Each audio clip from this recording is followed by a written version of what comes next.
15 जनवरी 2023 सुबह के 10:17 पर एक फ्लाइट YT691 टेक ऑफ करता है काठमांडू से और ये जा रहा है अपने डेस्टिनेशन पोखरा इंटरनेशनल एयरपोर्ट की ओर। इसके बीच का डिस्टेंस 147 किलोमीटर का है एंड इस सफर को कंप्लीट करने में 30 मिनट का समय लगेगा। इस प्लेन में 68 पैसेंजर्स है, साथ ही 4 क्रू मेंबर्स भी है। फिर जैसे ये फ्लाइट पोखरा इंटरनेशनल एयरपोर्ट के पास पहुंचता है, फ्लाइट को लैंड करने के लिए पायलट परमिशन मांगता है ATC से। उधर से ATC कहता है जी हाँ, आप रनवे 30 पर लैंड कर दो प्लेन को, लेकिन पायलट इधर जवाब देते हुए कहता है कि हम रनवे 12 पे लैंड करना चाहते हैं। प्लेन अभी 10 सेकंड की दूरी पे है रनवे 12 पे लैंड करने को, लेकिन तभी अचानक से ये प्लेन अपना बैलेंस लूज कर दिया एंड बेंड होके नीचे की ओर गिरने लगा और अनफॉर्चुनेटली एक बहुत बड़ा खतरनाक क्रैश हो गया, जिसकी वजह से प्लेन में बैठे 72 लोगों का मौत हो गया। क्या उस समय पे वेदर खराब था या फिर किसी बर्ड ने स्ट्राइक कर दिया प्लेन को, या फिर पायलट ने खुद सुसाइड अटेम्प्ट किया? क्या कोई टेक्निकल फेलियर हुआ होगा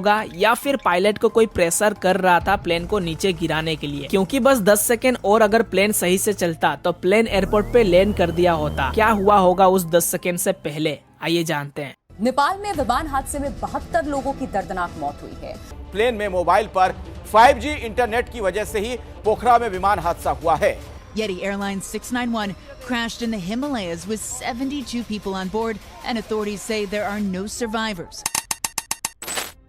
अगर हम कहानी पे आए दोस्तों, ये बात है 15 जनवरी 2023 को सुबह 10:17 को ये प्लेन टेक ऑफ करता है नेपाल के काठमांडू त्रिभुवन इंटरनेशनल एयरपोर्ट से और ये जा रहा है पोखरा इंटरनेशनल एयरपोर्ट की ओर। अभी पोखरा में नया इंटरनेशनल एयरपोर्ट 1 जनवरी 2023 को ही ओपनिंग किया है। उससे पहले इसे 3 किलोमीटर दूर पोखरा डोमेस्टिक एयरपोर्ट होता था, जिसे अभी बंद कर दिया है। और इस प्लेन में टोटल 68 पैसेंजर्स है, जिसमें से 53 नेपाली है, 5 इंडियन है, 4 रसियन, 2 साउथ कोरिया से, Argentina, Australia, France and United kingdom से एक इंसान। इस प्लेन को उड़ा रहे हैं सीनियर कैप्टन कमल केसी, उनके साथ है को पायलट अंजू कतिवाड़ा। और इस प्लेन का सक्सेसफुल लैंडिंग होने के बाद अंजू कतिवाड़ा बन जाएगी सीनियर पायलट। फ्लाइट जैसे ही काठमांडू से टेक ऑफ किया, धीरे धीरे करके ऊपर चढ़ने लगा एंड 12,500 फीट हाइट को बनाए रखा एंड प्लेन लगभग 20 मिनट तक चलता रहा उसी हाइट पर। और जैसे ही पोखरा एयरपोर्ट के नजदीक प्लेन पहुंच रहा है, पायलट धीरे धीरे करके प्लेन को नीचे की तरफ ले रहा है लैंड करने के लिए। ATC ने पायलट को कहा कि आप फ्लाइट को अभी रनवे 30 पे लैंड कर दीजिए, लेकिन उधर से पायलट बोला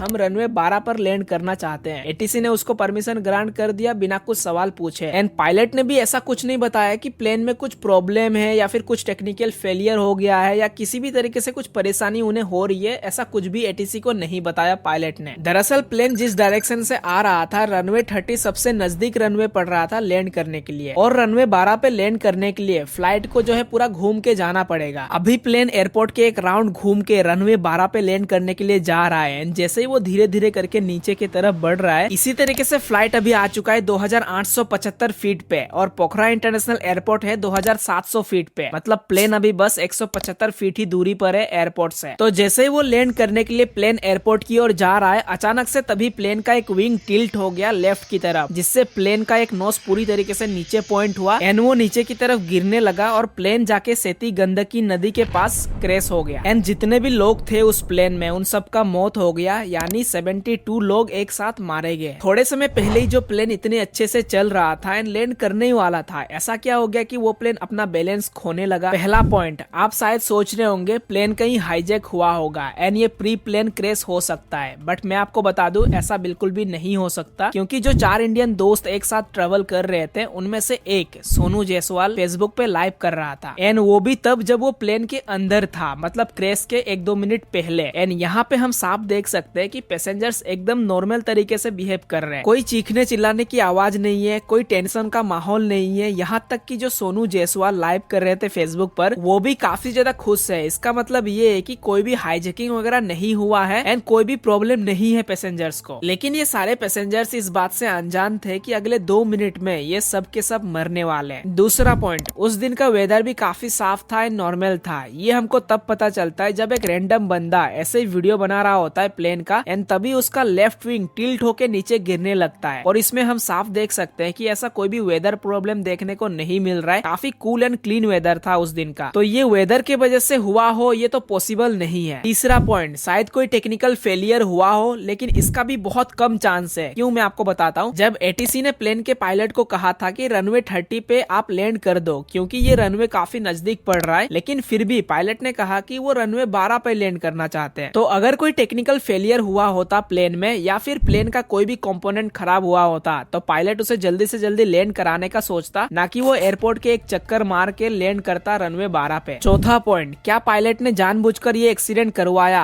क्या ये पायलट का प्री प्लेन क्रैश था या फिर पायलट सुसाइड अटेम्प्ट करना चाहते थे इसीलिए उन्होंने ऐसा किया? तो ये बात बता पाना बहुत ही ज्यादा मुश्किल है क्योंकि ये बातें बस कॉकपिट के अंदर ही हो रहा था। एंड फॉर्चुनेटली अभी ब्लैक बॉक्स भी मिल गया है। जब ब्लैक बॉक्स का इन्वेस्टिगेशन होगा तब पता चलेगा हमको कि क्या हुआ था उसके अंदर एक्चुअली में। ब्लैक बॉक्स दरअसल हर प्लेन में होता है, इसमें वो सारे बातें रिकॉर्ड होता है जो भी पायलट एंड को पायलट या फिर एटीसी अपने बीच में कर रहे हो। यहाँ तक कि ये भी पता चल जाएगा कि उस वक्त प्लेन ने क्या इंडिकेशन दिया था, क्या सिग्नल शो कर रहा था एंड पायलट ने किस तरीके से रिएक्ट किया, क्या बटन प्रेस किया, किस तरीके से जो है यहाँ पे हैंडल किया उस सिचुएशन का, वो सब पता चल जाता है ब्लैक बॉक्स से। और गवर्नमेंट ने 5 लोगों का इन्वेस्टिगेशन टीम भी बना दिया जो French bureau of inquiry and analysis के साथ मिलकर काम करेंगे। 45 डेज के अंदर रिपोर्ट आ जाएगा कि एक्चुअली में क्या बातें कर रहे थे पायलट, एटीसी और को पायलट। आखिरकार ये एक्सीडेंट हुआ कैसे, ये सब का डेटा जो है पता चल जाएगा। अभी एक चीज शायद आप लोग सोच रहे होंगे, तो क्या अभी किसी ने भी कुछ आइडिया नहीं लगाया कि ये खतरनाक हादसा आखिरकार हुआ कैसे? तो दोस्तों यहाँ आता है 5वां पॉइंट। एक बहुत रिलेटेबल थ्योरी सामने निकल कर आ रहा है कि ये एक्सीडेंट आखिर कैसे हुआ होगा। अमित सिंह नाम का एक व्यक्ति जो कि एक बहुत ही experience pilot plus India safety matters foundation का फाउंडर है, तो उन्होंने एक थ्योरी बोला है जो कि काफी ज्यादा पॉपुलर हो रहा है। दरअसल दोस्तों उन्होंने ये कहा है कि एयरक्राफ्ट स्टल हो गया होगा। स्टल का सिंपली में ऐसा समझ सकते हो कि आप लोग जब भी बाइक या फिर गाड़ी चलाते हो किसी ऊपर के डायरेक्शन में, तो आपको एक स्पेसिफिक स्पीड मेंटेन करना होता है एंड अगर आप उसे स्लो गए तो आपका कार या फिर बाइक नीचे गिर जाएगा ऑटोमेटिकली। इसी तरीके से प्लेन को भी टेक ऑफ करते समय या लैंड करते समय अगर एक स्पेसिफिक स्पीड मेंटेन नहीं किया जा रहा है तो वो भी नीचे गिर सकता है। बोला जा रहा है यही सेम चीज हुआ होगा फ्लाइट YT691 के साथ, क्योंकि अगर आप इस फुटेज को ध्यान से देखोगे तो प्लेन का जो नोज पोर्शन है वो ऊपर के डायरेक्शन में है एंड वो भी तब जब प्लेन नीचे की डायरेक्शन पे लैंड करने वाला हो। तो जब भी ऐसा होता है कि प्लेन का नोज ऊपर के डायरेक्शन में हो एंड तभी प्लेन का स्पीड स्लो डाउन हो जाता है एंड तब प्लेन का wing sufficient lift force produce नहीं कर पाता है जिससे प्लेन हवा में सस्टेन कर पाए एंड ऐसे रिजल्ट प्लेन नीचे गिर जाता है एंड इसको कॉम्प्लेक्स भाषा में स्टॉल कहते हैं। और जब एक विंग्स पूरा एक साइड टिल्ट हो जाता है तो प्लेन का नोज पूरी तरीके से नीचे की ओर होके प्लेन जल्दी जल्दी नीचे गिरने लगता है। आपके मन में शायद एक और सवाल चल रहा होगा, क्या इतना सब कुछ होने के बाद भी इस प्लेन को क्रैश होने से बचा सकते थे? तो इसका आंसर कुछ एक्सपर्ट्स ने हाँ कहा है और अपना एक थ्योरी भी दिया है कि जब भी कोई प्लेन स्टॉल कंडीशन में चला जाता है उसे फिर से नॉर्मल कंडीशन में लाया जा सकता है, लेकिन अगर हाइट 15,000 या 20,000 फीट में ये घटना हुआ हो तो, क्योंकि वहाँ थोड़ा टाइम मिल जाता है स्टॉल कंडीशन से नॉर्मल कंडीशन में लाने को। और एक्सपर्ट्स के अनुसार यही थ्योरी बताया जा रहा है, लेकिन फिर भी हमको ब्लैक बॉक्स का इन्फॉर्मेशन आने तक का वेट करना होगा क्योंकि वो एक ऑफिशियल स्टेटमेंट होगा एंड एग्जैक्ट क्या हुआ था उस सिचुएशन पे वो लोगों को पता चल जाएगा। तो आप लोगों का क्या विचार है इस प्लेन क्रैश के ऊपर मुझे नीचे कमेंट सेक्शन में बताना। और धन्यवाद दोस्तों यहाँ तक वीडियो देखने के लिए। हमारा कंटेंट पसंद आया तो वीडियो को लाइक कर देना और चैनल को सब्सक्राइब कर देना। मिलता हूँ आप सभी से नेक्स्ट वीडियो में।